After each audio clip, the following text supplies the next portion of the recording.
There's this other kind of music. I watch the young people and I see that they've taken it into the church. And when they're dancing and they have their hand here. Have you seen it? Music is a spiritual thing. You don't play with music. If you play with music, you will die young. I said reggae, for example. Where did it come from? What's the source of reggae music? It is a spiritual music with spiritual ingredients for spiritual purposes. To really understand all what we would show you in this video, please keep watching till you see things clearly at the end. God is the author of music. Music is for worshiping and praising God. That's the primary thing it's supposed to do. But since when the adversary, the master of deception, was cast down from heaven, it literally has been determined to distort that plan, as you heard from Pastor Chris, and introduced several strategies aimed to lead men astray. One of the areas you must be very careful is in music. Symbolisms. Music. And I've warned, and you need to take this seriously. Pastor Chris, who has been a great musical confidant for the likes of Sinach and many other global music ministers, reveals here that he has warned against certain symbolisms that we need to watch closely. These symbolisms are very rampant across mainstream media entertainment and are all aimed to promote immoral devices such as drug addiction, drunkenness, and all forms of immoral engagements. There is more to this. Listen. When it comes to music and dance, they're connected to your emotions, directly connected to your soul. And that's what Satan wants. He wants to make connection with your soul. And the ultimate plan is to deter us from getting to relate properly with God and to get us to be a worshiper of the devil. I said reggae, for example.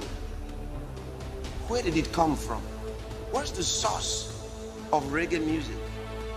Music is psychology, see?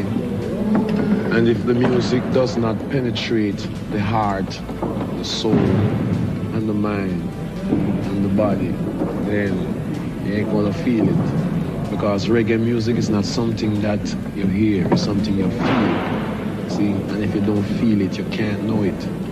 See? It is a spiritual music with spiritual ingredients for spiritual purposes. And I've never seen anybody who was into reggae for a long time and didn't have demonic activities come into his home and into his life. And I'm serious.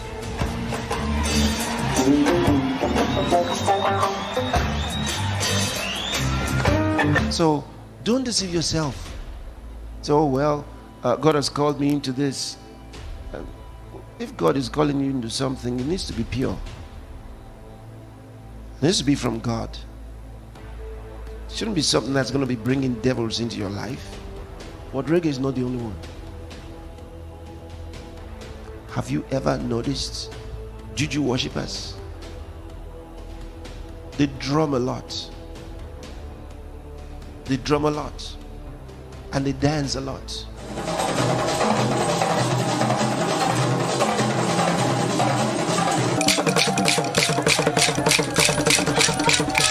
A lot of the dancing steps that people get from the world, a lot of them are to demons. These are things that are the movements of devils. I've dealt a lot with people with evil spirits. Some of you may have been in some meetings where we're doing those things. The moment I start addressing the evil spirit, you see some, they start dancing. And the guy or the girl is not in control. They go like this. How many of you have seen them?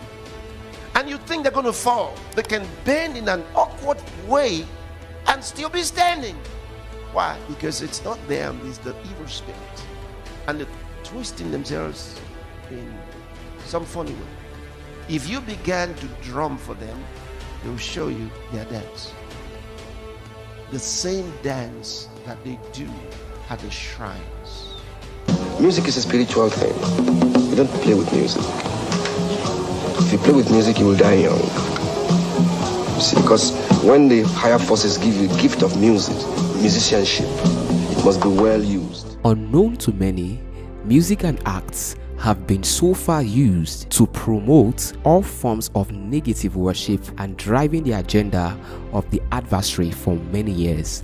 Unfortunately, some of these things have also crept into the church. Music that is not of God, I say it's very dangerous to go into some kind of music that is basically worldly, not known to be Christian, and then we want to Christianize it. How worldly should we get to win the world? How worldly should we be to win the world? How far should we go to get their attention? We have to be like them to do so? That is a confession of your spiritual bankruptcy.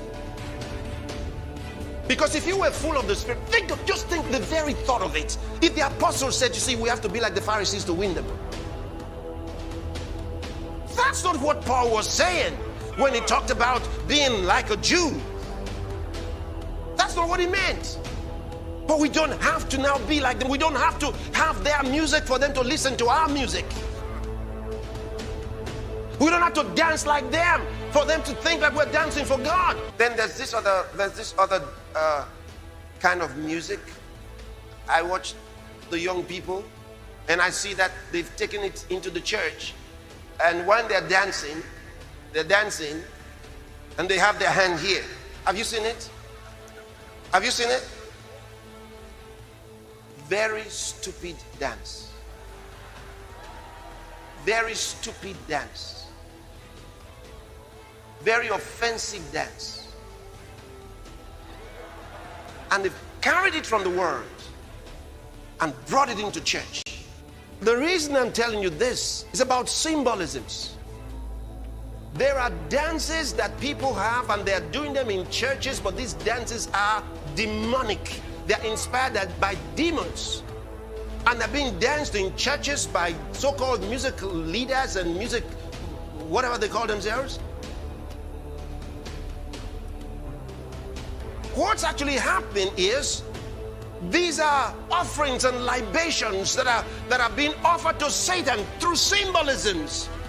And demons thrive on these offerings. You have to understand. You have to understand.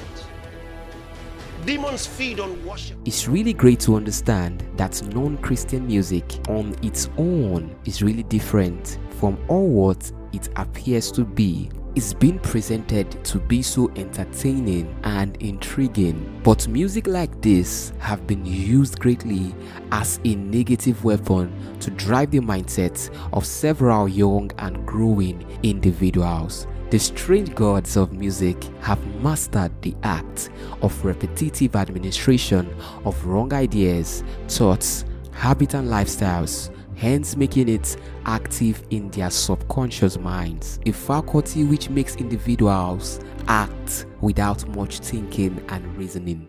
So not only their conscious thoughts now, it's going into their subconscious. The guy is sleeping and is dreaming things he should not be dreaming of. In the process of time, the demons start coming into their lives.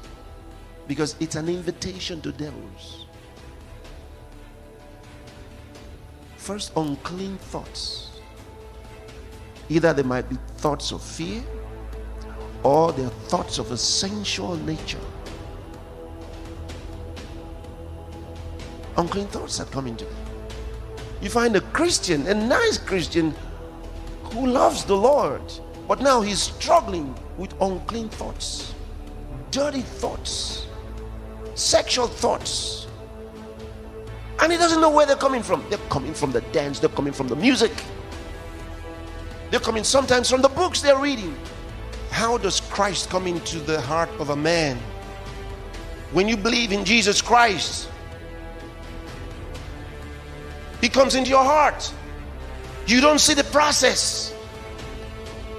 It's not like you have a feeling and then somehow you're witnessing that Christ is coming in right now. He's coming in. Oh, he has entered. No, just by believing. All you do is you open your spirit to God, the Lordship of Jesus Christ, and bam, that's it. The light of God has come into your heart. The same process.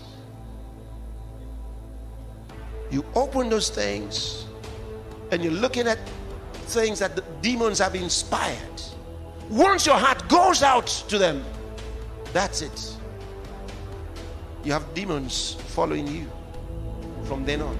It's really saddening seeing how much non-Christian music have been much of a great harm than good. We bless the Lord for great ministers like Pastor Chris and all others across the body of Christ who persist to destroy and teach believers how to stand against all form of negative vices and strategies of the adversary, which is the enemy of the church. We're disconnecting Satan and his works from the nations, from the cities.